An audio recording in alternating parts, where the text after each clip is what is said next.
नमस्कार। 2014 में जब नरेंद्र मोदी देश के प्रधानमंत्री बने पूर्ण बहुमत के साथ, तो उनके सामने एक अवसर था कि वो देश को क्या नई दिशा दे सकते हैं।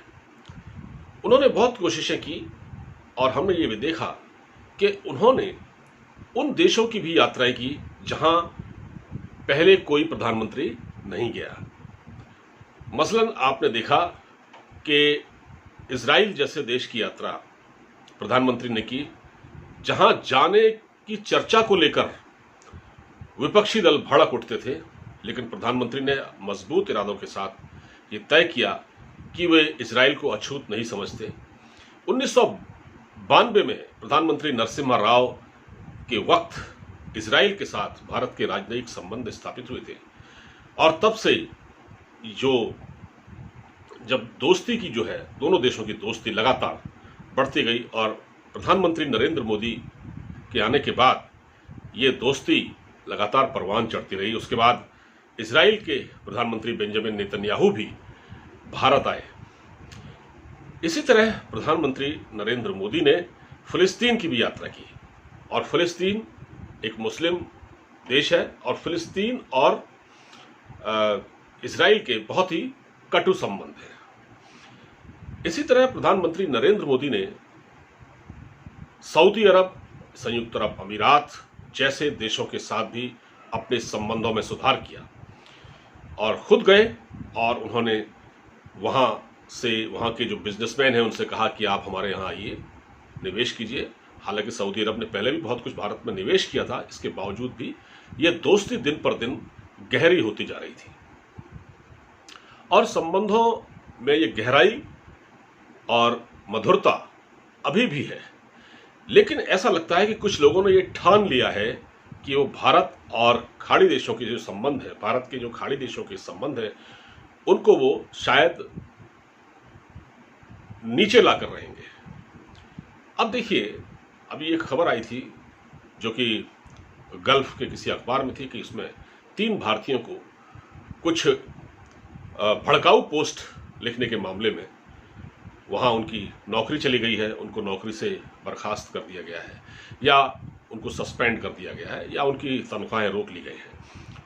जबकि भारत के जो राजदूत हैं वहाँ, पवन कपूर, यूएई में, उन्होंने मना किया था इस बात के लिए इन भारतीयों से कि भाई आप ऐसा न करें, इससे देश की छवि खराब हो रही है। भारत एक धर्मनिरपेक्ष देश है, वो अपनी जनता को समान चश्मे से देखता है। जो प्रधानमंत्री की नीति है कि सबका साथ सबका विकास, वो सबको एक नज़रिए से देखते हैं। हिंदू, मुसलमान, सिख, ईसाई में कोई भेद नहीं किया जाता। लेकिन आप अगर इस तरह की सोशल मीडिया पर नफरत भरी पोस्ट डालेंगे तो इसका अंजाम ठीक नहीं होगा। और देखिए, वहाँ उन्होंने इस सिलसिले को बरकरार रखा और उनकी नौकरी चली गई।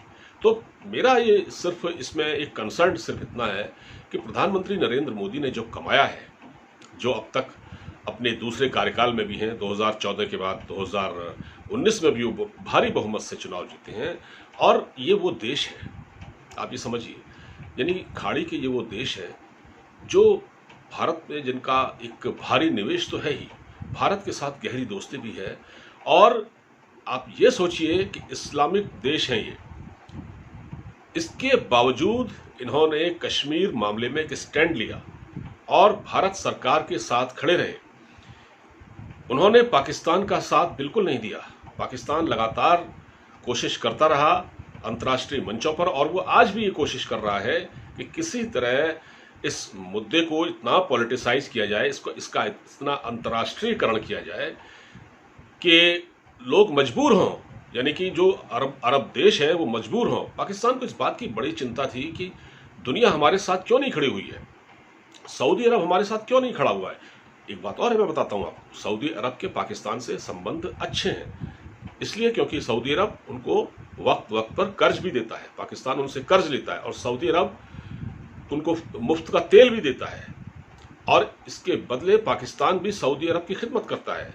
जो सऊदी किंग हैं, किंग सलमान, उनकी हिफाजत के लिए पाकिस्तान की 5000 फौज के 5000 लोग सिपाही, जिनके कमांडर पूर्व आर्मी चीफ राहिल शरीफ हैं उनकी वो उनकी हिफाजत करते हैं, यानी कि उनके नेतृत्व में पाकिस्तान की फौज सऊदी किंग सलमान की हिफाजत करती है, क्योंकि सऊदी किंग सलमान को जान का खतरा है। इसलिए अमेरिका की भी फौज के लोग उनकी हिफाजत करते हैं और पाकिस्तान के भी, पाकिस्तान के गहरे संबंध है। इसके बावजूद पाकिस्तान ये समझ नहीं पाया कि आखिर क्यों हमारा साथ नहीं दिया, हमारा साथ क्यों नहीं दिया सऊदी अरब और यूएई ने। लेकिन क्योंकि इन देशों के भारत में हैवी इन्वेस्टमेंट है और एक अच्छी दोस्ती है। सऊदी अरब में भारतीय मंदिरों का निर्माण भी, यूएई में भारतीय मंदिरों का निर्माण भी किया गया, प्रधानमंत्री खुद गए। लेकिन कहने का मतलब यह है कि कुछ लोगों को क्या ये चीज़ रास नहीं आ रही है। ये वो कौन लोग हैं जो इस तरह का काम कर रहे हैं, विदेश की धरती वहाँ जाते भी हैं नौकरी करने के लिए और वहाँ इस तरह का काम कर रहे हैं जिससे देश की बदनामी होती है। आज अब होता क्या है कि जो लोग जो भारत में बैठे हुए जो एंटी इंडिया जो लॉबी है, भारत में बैठी हुई जो एंटी इंडियंस जो लॉबी है, जो भारत विरोधी प्रचार करते आए हैं अब तक, उनको मौका मिल जाता है। उनको मौका ये मिलता है कि देखिए हमारे लोग वहाँ क्या कर रहे हैं, वहाँ नफरत भरी पोस्ट डाल रहे हैं सोशल मीडिया पर, एक वर्ग के खिलाफ इस तरह की बात कर रहे हैं और यहाँ उसको एक अलग तरीके से प्रचारित किया जाता है। तो ये मौका इन लोगों को मिल रहा है। तो प्रधानमंत्री जी ने जो संबंध बनाए थे, जो बोया था, उसको उसकी फसल इस रूप में अगर काटने को मिले कि कोई वहाँ भारत विरोधी, जो भारत के कुछ लोग वहाँ बैठकर इस तरह का काम करें, नफरत भरी पोस्ट डालें सोशल मीडिया पर, तो ये ठीक नहीं है। इससे क्या होता है कि हमारी बदनामी होती है और संबंधों में भी एक कटुता पैदा होती है। हालांकि अभी तक ऐसा कोई संकेत नहीं मिला है, जबकि क्योंकि इन सरकारों ने कह दिया है कि भारत की सरकार पर हमको पूरा भरोसा है। लेकिन जिन 3 लोगों को नौकरी से निकाला गया है उसकी वो तो खाड़ी के देशों के जो अखबार हैं उनमें सुर्खियां बनी हुई हैं और पाकिस्तान जैसे देश उसको लपक रहे हैं, उस पर वहाँ डिबेट हो रही है। और हमारे यहाँ जो कुछ लोग और हैं, हमारे वहाँ जो एंटी इंडिया लॉबी जो सो कॉल्ड बुद्धिजीवी हैं, वो इस मुद्दे को लेकर को प्रचार करते फिर रहे हैं, सरकार पर सवाल उठा रहे हैं। तो इसको रोका जाना चाहिए और इसको कैसे रोका जाएगा ये भी प्रधानमंत्री और हमारी सरकार पर निर्भर है, वो कि किस तरह इस पूरे केस को टैकल करती है। फिलहाल इस वीडियो में इतना ही। अब मुझे इजाज़त दीजिए, अपना ख्याल रखिए, नमस्कार।